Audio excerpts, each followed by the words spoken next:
nós aprendamos e desenvolvemos uma capacidade de vigilância, né? Não é assim que diz lá em Abacuque? Por-me-ei na torre de vigia, né? E vou até ler, uma grande bênção essa palavra, exatamente, e eu gosto muito dela, como um intercessor. Abacuque está bem no finalzinho do Antigo Testamento, né? Tá entre os 5 últimos livros do Antigo Testamento.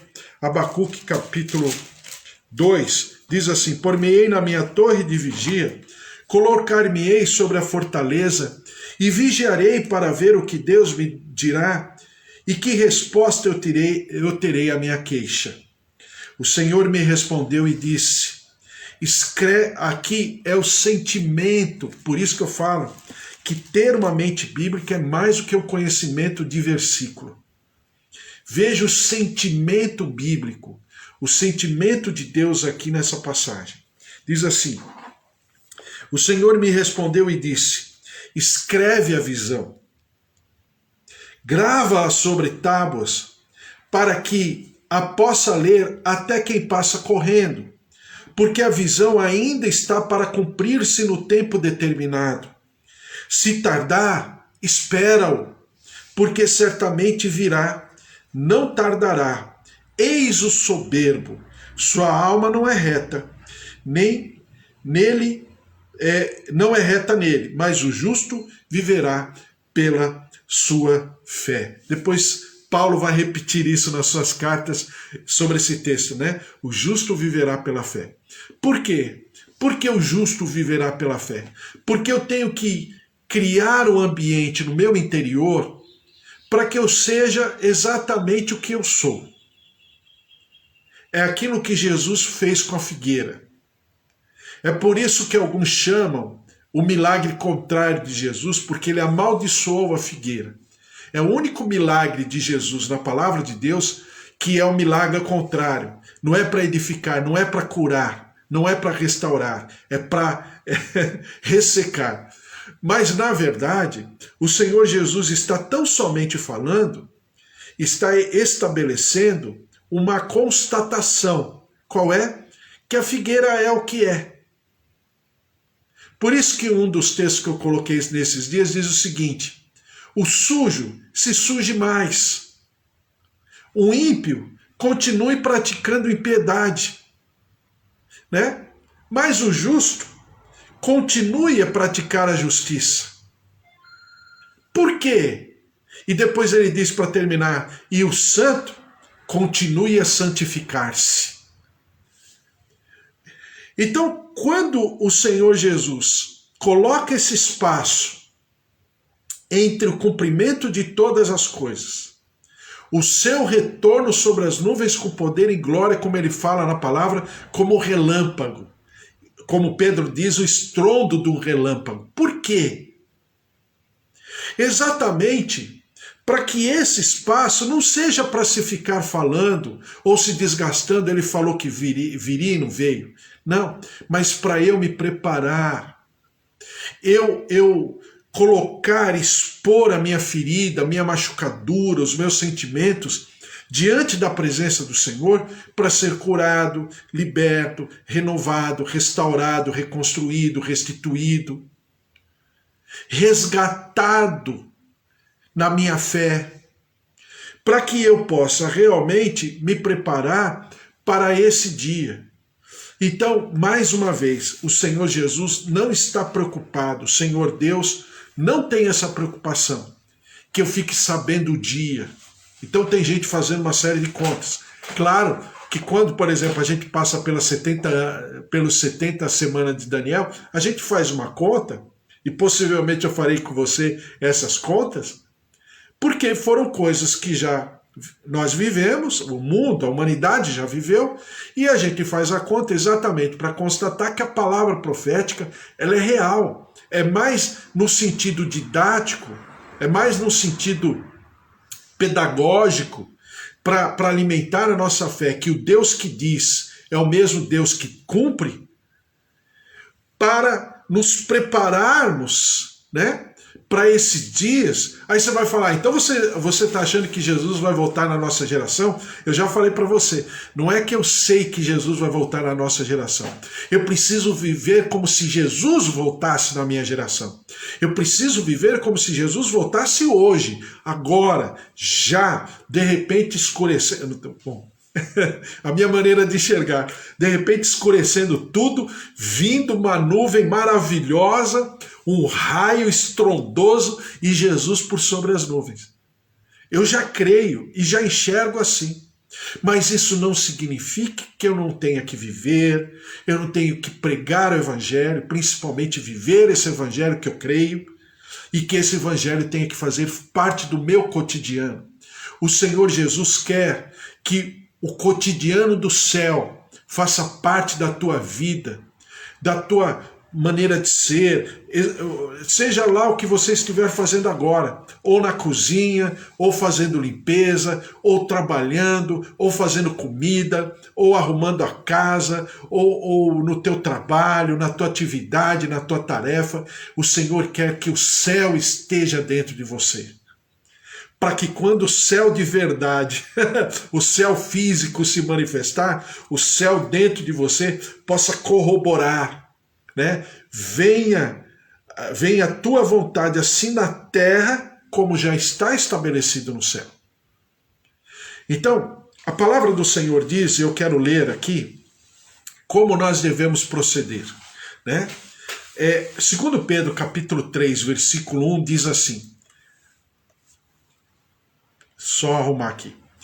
2 Pedro capítulo 3, versículo 1 diz assim, e Pedro está falando exatamente sobre a volta de Jesus. Amados, esta é agora a segunda epístola que vos escrevo.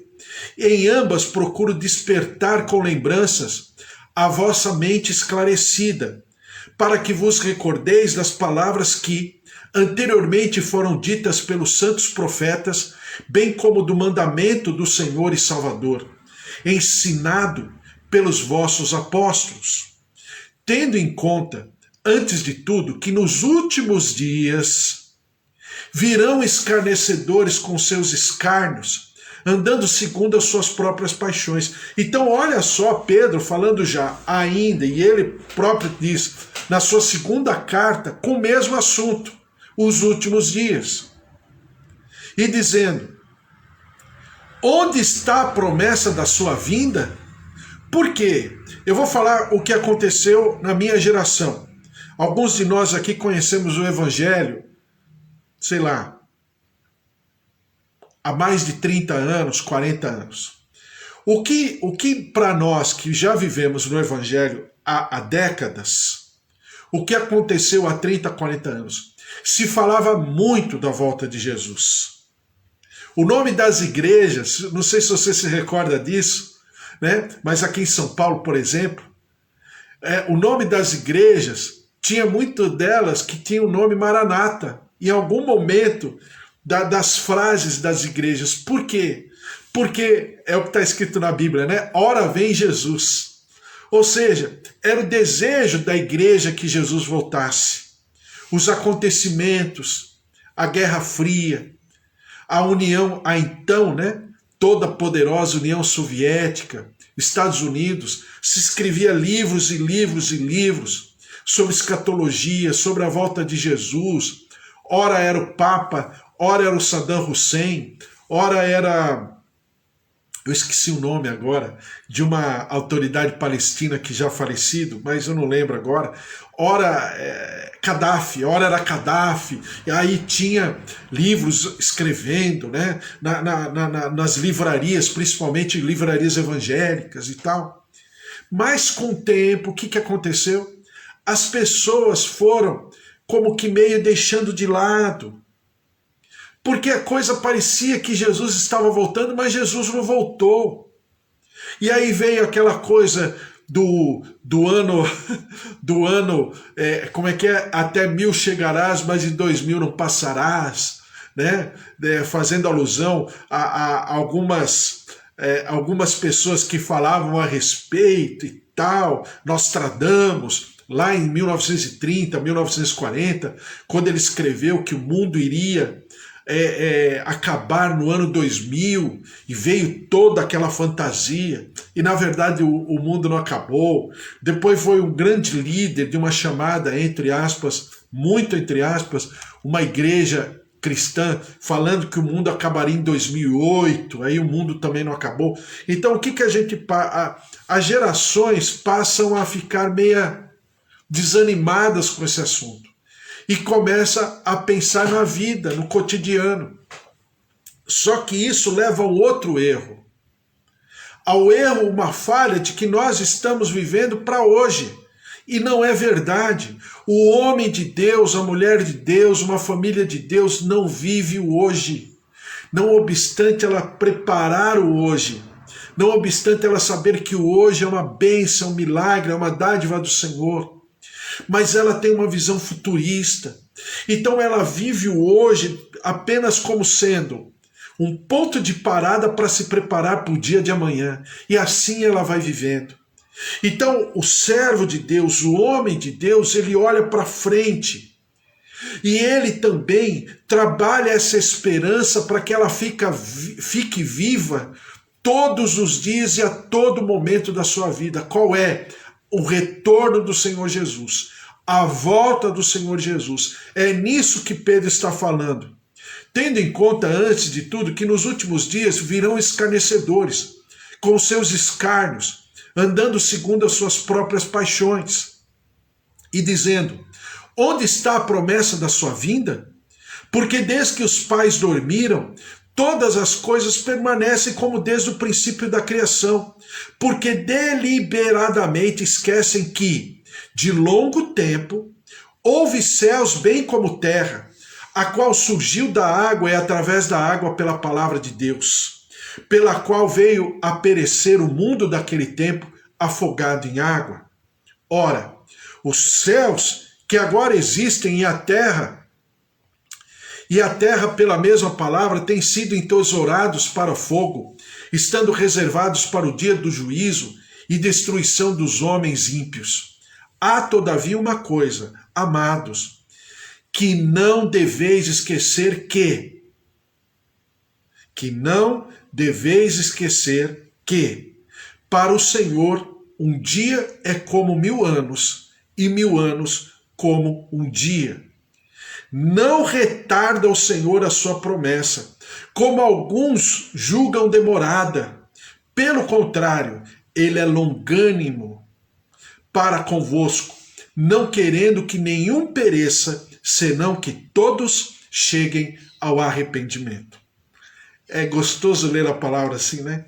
Ela fala por si só, a gente não precisa falar nada. Pedro está realmente passando como se fosse um raio-x daquilo que está acontecendo nas igrejas hoje.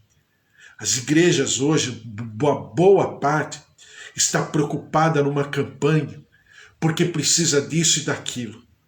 Está uma boa parte preocupada com essa situação, né, e outras circunstâncias que fazem as pessoas pensarem no momento, naquela situação, naquela condição financeira que ela precisa viver, naquela condição profissional que ela precisa viver, numa situação, numa circunstância material, imediatista, situações que estão, né, claro, fazem parte da vida, mas isso não pode tirar o foco de um servo de Deus. Não obstante precisarmos e necessitarmos de todas essas coisas, a Bíblia fala que todos esses sinais seguirão aqueles que crerem. Que sinais? Do cuidado de Deus. Não é Jesus que fala em muitos textos em Mateus, não andeis ansiosos? Então diz aqui, virá, entretanto, como ladrão, o dia do Senhor, no qual os céus passarão com estrepitoso estrondo e os elementos se desfarão abrasados. Também a terra e as obras que nela existem serão atingidas. Visto que todas essas coisas hão de ser assim desfeitas, deveis ser tais como os que vivem em santo procedimento e piedade, esperando e apressando a vinda do dia de Deus, por causa do qual os céus incendiados serão desfeitos e os elementos abrasados se derreterão.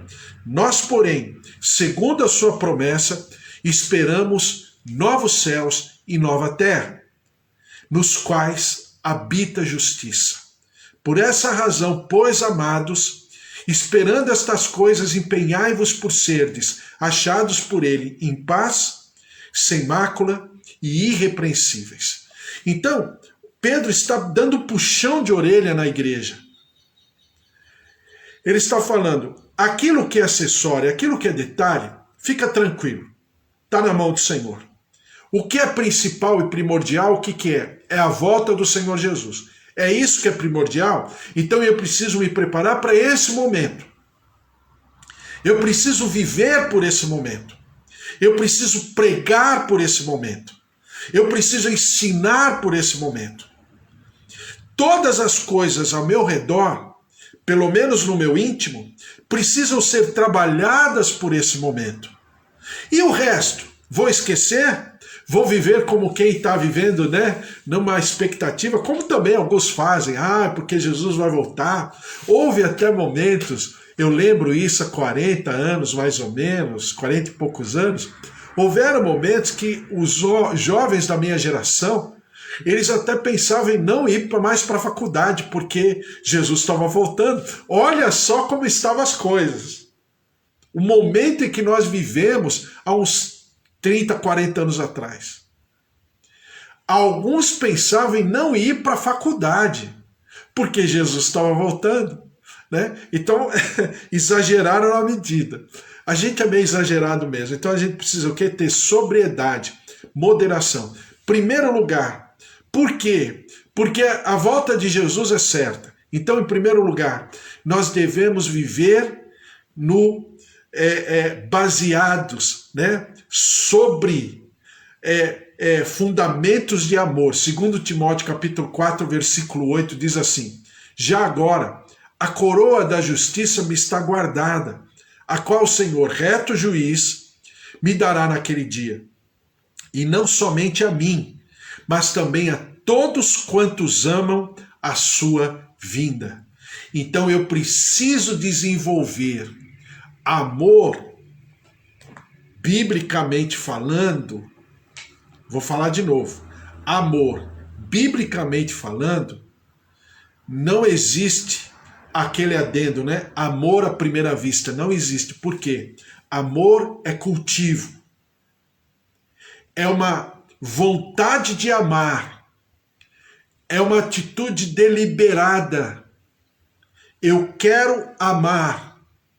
Então, amar a vinda de Jesus precisa passar pelo meu entendimento.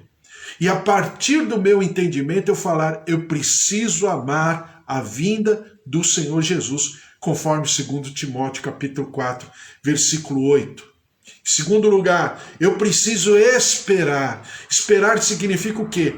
Andar por sobre, né? Esperar, andar por sobre essa inspiração. Diz assim em Filipenses 3, versículo 20: pois a nossa pátria está nos céus, de onde também aguardamos o Salvador, o Senhor Jesus Cristo, no qual transformará o nosso corpo de humilhação para ser igual ao corpo da sua glória, segundo a eficácia do poder que ele tem de até subordinar a si todas as coisas. Então, aguardamos, ou seja, em outra tradução diz, esperamos o Salvador, o Senhor Jesus Cristo. Então nós vivemos acordando pela manhã assim, o Senhor Jesus vai voltar hoje. Então eu vou preparar, eu vou fazer as coisas de uma maneira a trazer por sobre a minha vida essa inspiração, essa esperança, né? Em terceiro lugar, apressar. Eu já li e vou ler de novo. 2 Pedro capítulo 3, versículo 12. Esperando e apressando a vinda de Deus. O que é apressar nesse sentido? É exatamente o que Noé precisava fazer nos seus tempos. Apressar o dilúvio. Apressar a vinda, porque a vinda do Senhor Jesus passa pela minha vontade. E não somente passa pela minha vontade, passa pela minha disposição. E não somente pela minha vontade e pela minha disposição, mas também nos meus procedimentos, nas minhas tarefas, preparando tudo para Jesus voltar. Isso diz respeito à minha casa, isso diz respeito à minha família, isso diz respeito em relação àquilo que eu estou falando sobre a volta do Senhor Jesus. Isso precisa ficar na pauta do dia, porque quanto mais de nós colocarmos na pauta do nosso dia a dia a volta do Senhor Jesus, com certeza Jesus vai voltar mais rápido. Ou não. Se eu não colocar, não tiver essa consciência, então Jesus não voltará de uma maneira mais apressada, como diz Pedro. Então passa pelo nosso entendimento, passa pelo nosso discernimento, passa pelas nossas tarefas diárias. Por isso que eu digo sempre, às vezes a gente acha que esse tipo de tema é só no congresso, naquela palestra, no pregador fulano de tal. Não, é do meu dia a dia, é do meu cotidiano. Cada um de nós temos que viver essa volta de Jesus à flor da nossa pele. E depois clamar pelo seu retorno. Apocalipse 22, versículo 17 diz assim: o Espírito e a noiva dizem, vem. Aquele que ouve diga, vem. Aquele que tem sede, venha. E quem quiser receba de graça a água da vida. Então não apenas eu tenho que trabalhar por isso, mas eu tenho que clamar ao Espírito, venha, vem Senhor Jesus. Ora, vem Senhor Jesus, Maranata. Então é esse momento e é esse sentimento que eu tenho que ter. E isso tem que fazer parte integrante da minha vida. Eu não preciso conhecer versículo, eu não preciso ter de cor uma pregação, nada disso, mas é o meu cotidiano. É eu expressar a volta de Jesus. Esse momento que nós vivemos aqui, essas circunstâncias, alguns desesperados, alguns impotentes, alguns desesperançados, alguns frustrados, alguns ressentidos, amargurados. E eu tenho uma palavra. O Senhor Jesus está voltando. Tem esperança. Nós viveremos o melhor ainda dessa terra. Se não for na circunstância aqui, com certeza será para toda a eternidade. O melhor, como dizem alguns pregadores, mas eles falam de uma maneira mais, mais circunstancial. Mas eles dizem, o melhor está por vir. Nós, de consciência, podemos dizer, o melhor está por vir. E eu vivo por esse dia.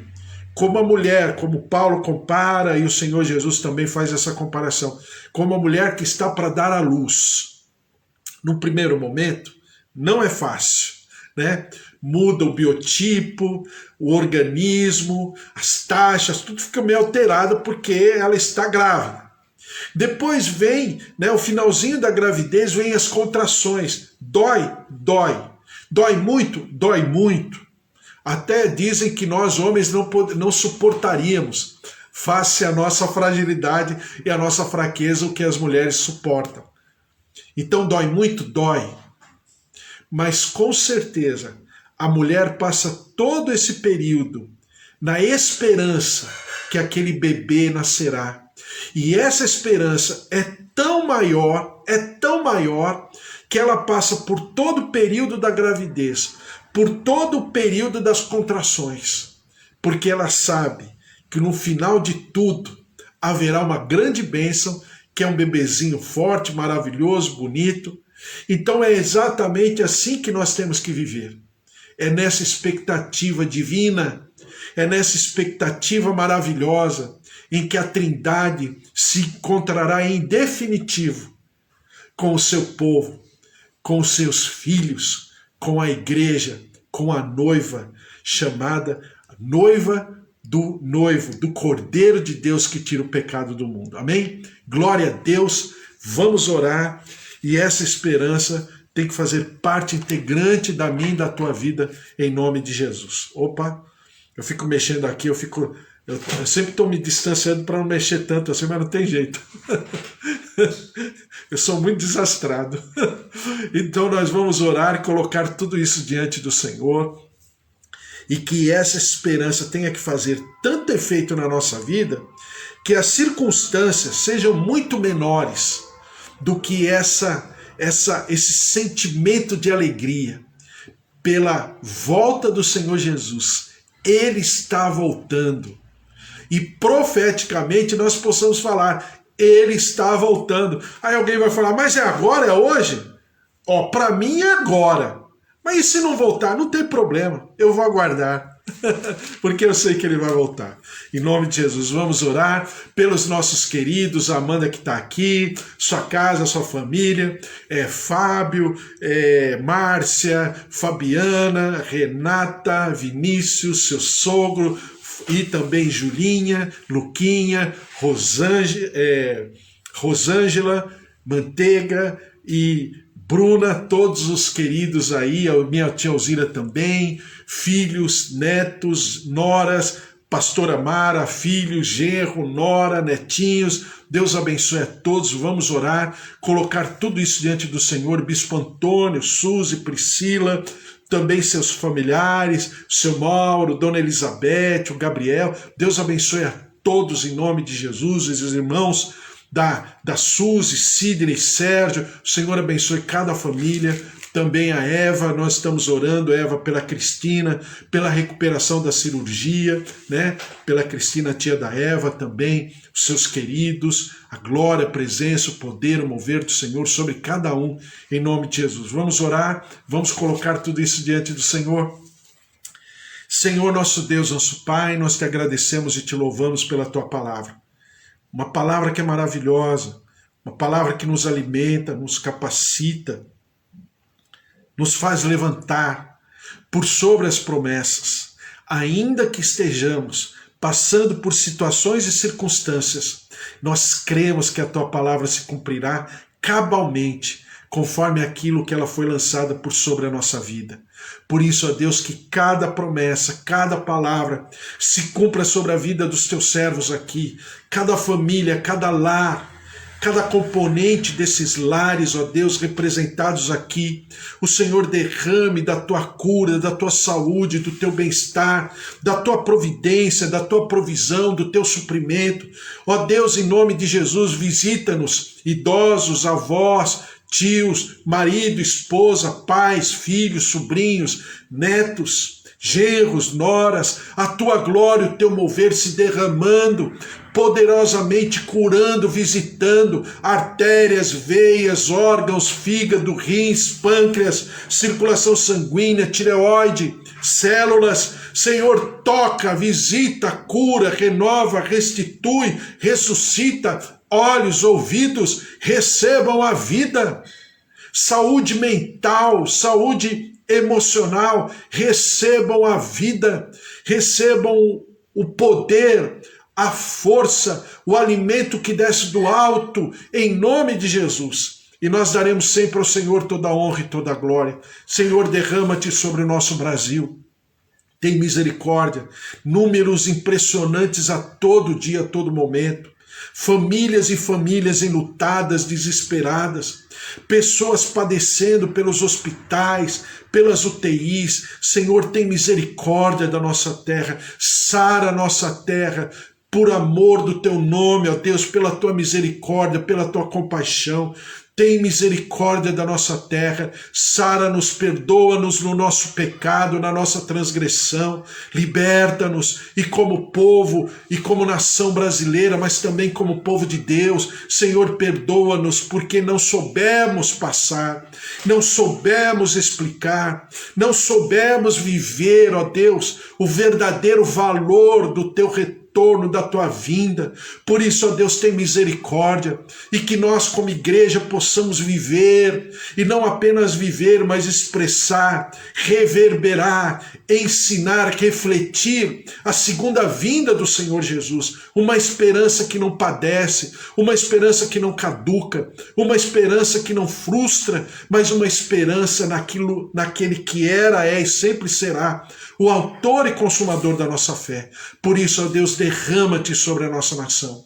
E nós, como povo teu, tenhamos uma sexta-feira maravilhosa, uma sexta-feira memorável, inesquecível, abençoada, e tudo que fizermos, nós possamos prosperar. Por isso, ó Deus, que a tua graça, a tua alegria, seja a nossa marca, o nosso combustível, e nós daremos sempre ao Senhor toda a honra e toda a glória, em nome de Jesus. Amém. Amém? Glória a Deus, que o amor do Deus Pai Todo-Poderoso, que fez o céu e a terra, a vida vitoriosa em Jesus Cristo e as consolações do Espírito Santo da promessa estejam sobre a tua vida, a tua casa, a tua família. Por onde você for, aonde você pisar com a planta dos teus pés, aonde você tocar com a palma das tuas mãos, aonde você estiver, a presença, o reino, a glória do Senhor se manifeste através e por sobre a tua vida em nome de Jesus. Amém? Porque se Deus é por nós, quem será contra nós? Se o Senhor é o nosso pastor, de nada nós teremos falta. Um beijo para você, uma sexta-feira maravilhosa. Até amanhã, sábado, 10 horas da manhã. Fique na paz, um beijo. Dê o teu like, dê o teu joinha, compartilhe, mande para os teus amigos, teus familiares. A presença do Senhor se derrame poderosamente, a alegria do Senhor seja sempre a tua força, em nome de Jesus. Um beijo, até amanhã, fique na paz, tchau, tchau.